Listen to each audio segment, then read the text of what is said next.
Speaker, thank you for the opportunity to add my voice to this debate. Let me thank the Finance Minister for availing himself to take us through the whole essence of this bill. Let me thank also the Committee on Finance for their industry in helping shape the bill to its current form. And in fact, the willingness on the part of government side to listen to various concerns that were raised earlier. And finally, this afternoon, the leader of government business chaired the winnowing committee and navigated through a very complex process of winnowing, where we were able to get to a very good point on the way forward. Not forgetting the Minister for Lands and Natural Resources, my respected friend and brother Emmanuel Amakofibua. But Mr. Speaker, I've been sad today because of issues of inefficiencies in our SOEs that affect the public purse. Dr. Kasiel Atuforsen, as Finance Minister, means well. He wants to ensure that we have sufficient forex to stabilize the cedi. But we must be careful. We must be careful. Mr. Speaker, if you look at this whole bill, the fact that it is focusing on small-scale mining, if care is not taken, we may end up promoting Galamsey. And that is of grave concern to this side of the House. Mr. Speaker, we also believe that there should be further stakeholder engagement on this bill. Mr. Speaker, already we know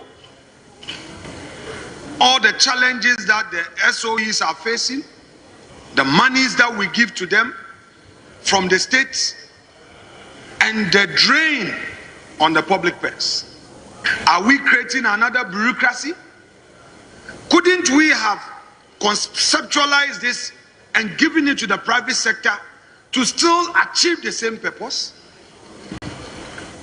Today, whereas the Ministry of Agri needs more money and is not getting it, we are giving $270 million to the Gold Board with the aim of regulating and ensuring that they get the gold from the market and export. Those who are going to benefit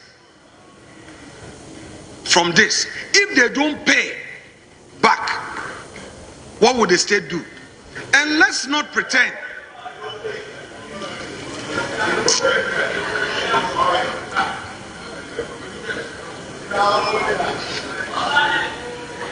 if they don't pay, what would we do?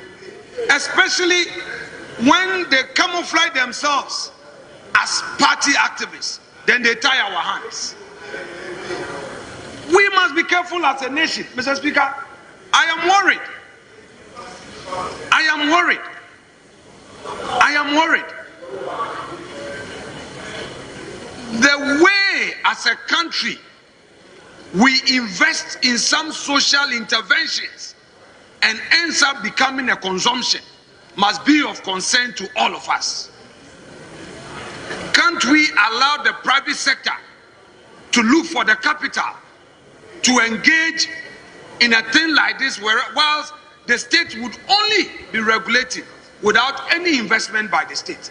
Because oftentimes our people, without the necessary orientation, take these as their bona fides that they don't have to pay back. I am concerned. My respected colleague, Dr. Amin Adam, who earlier debated, talked about the governance structure of this board. Very political, institutional representation. What private sector orientation would we get? And it is even sad to hear that this board is not aiming at making profit. So we're going to give them free money, go and buy the gold, trade, and then return the capital. If they need money week on week, they will take money. We know the challenges that Cocoa Board has had, and we've been complaining about Cocoa Board. Nearby Cote d'Ivoire, cocoa is in the private sector. The private operators are dealing with cocoa, and they are still achieving their 1 million tons and above. And here in Ghana, we say the state should control even buying inputs. It's the same thing we are repeating in this. We want to create a gold board, a chief executive to be politically appointed, a board with representations from institutions, also to be politically appointed. I'm not saying political appointment is bad. I'm not saying that. But we know that people often take advantage. Are we going to achieve what we mean to achieve, what we want to achieve? Mr. Speaker, let's tread with caution. If you come to the issue of centralization and monopoly, the risk involved. One, the policy gives Gold Board excessive control over gold trade, making it a government monopoly. Is that what we want? Ghana prides itself as a free market economy. Are we going to create another monopoly? Is that what we want? And this law also prevents private licensed buyers from directly engaging with miners. Obviously, this will discourage investment and affect competition. Added to this, Mr. Speaker, the state's involvement in the trading also means that the pricing, liquidity, and market access could be subject to political interference. That comes without doubt. Now let's look at the impact of this on small-scale miners. So miners would only be forced to sell to Gold Board. What that means is that there is likely to be unfair pricing if the Gold Board sets lower than the market rates, and the possibility of increasing smuggling, the very thing we want to prevent. There will be no room for negotiation. We say that people use illegal means to export gold, but is setting up this bureaucracy an answer to it? Mr. Speaker, we are aware that PMMC has struggled in the past, and now converting it into a gold board without addressing the management inefficiencies could replicate old problems under a new name. PMMC, we know the challenge is there. I am aware that there's a new leadership, there's a new chief executive, but have we addressed the inefficiencies there? Mr. Speaker, let's tread with caution as a nation. The women banking got only 51 million. Agriculture got 924 million. Even the mighty big push got only $800 million. This money could have been invested in agriculture to create a certain value chain that would have positive impact on our people. The people in Oti, the people in Volta, the people in Central, those farmers, those who are involved in rice farming, we could have invested in agriculture to create a local grow, feed, and benefit. Mr. Speaker, let it be said that we had 10 years, 7 years, nothing was done. It's fine. It's the reason why there's a new government. You also made mistakes in the past, but you are back. You say reset. My duty is to constructively criticize you, but to support you. Mine is not to obstruct you. My being in opposition doesn't mean obstruct. Never, because I've been in government before. I know how hard that seat is. So there may be things you may be doing that because of the power, you may not see anything wrong with it. My job, however guilty I may be, is to point out that can you do it right? Mr. Speaker, if we cannot find money for farmers to create a new value chain for agriculture, but we can create the same space for this, what happens if things go bad? Mr. Speaker, I can only wish the government well, but there are red flags. And I would plead with government, especially the young man who is going to be the founding chief executive of this firm. He's a lawyer. He's made his name in the political space. He should see to it that if this law is passed, he leaves a legacy to guide the future. Because, Mr. Speaker, there are clear dangers. The risks are obvious. They are imminent. We shouldn't take it for granted. So, my brother Sami Jemfi, this is a call on you to ensure that you create an entity that will benefit Ghana. Otherwise, there may be people walking around. I campaign for JM. I campaign from Erikopoku. I campaign for Harun Edrusu. It may not be true. And they will come and take the money. What guarantees are we putting in place?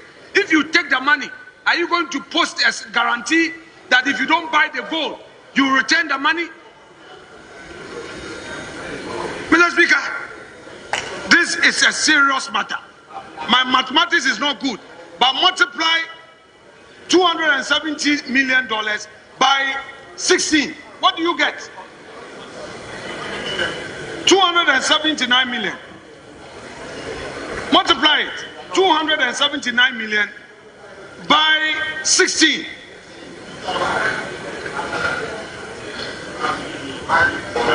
Mr. Speaker, you are looking at 4.6 billion Ghana cedis. We are taking 4.6 billion cedis to give out for the purchase of gold. Whereas we can just invest 2 billion in agriculture and even get more by way of value chain. If we are implementing Nkukon Ketenketi and implementing it well, with less than 1 billion, we can get more and more people will benefit. If we invest 1 billion in this women banking, more women would have access to credit, to trade, and pay back. Mr. Speaker, we must be careful. This is a huge risk we are taking as a nation. Honorable Ama Kofi Boah, I know how hardworking you are. If care is not taken, your desire to end Galamsey will be a mirage, will become nugatory, will become odious. There will be no achievement in that field. Honorable Osahin Togbi Afenyo-Markin, kindly conclude. Very well, Mr. Speaker, I shall conclude for you. Yes. But, Mr. Speaker, I am doing with all the passion in me, because I can see the red flags. I can see the red flags. Our friends mean well, the finance minister means well, the government means well, but the dangers are there. The dangers are there. And I cannot overemphasize the point. Let us tread with caution. I rest my case. Thank you very much.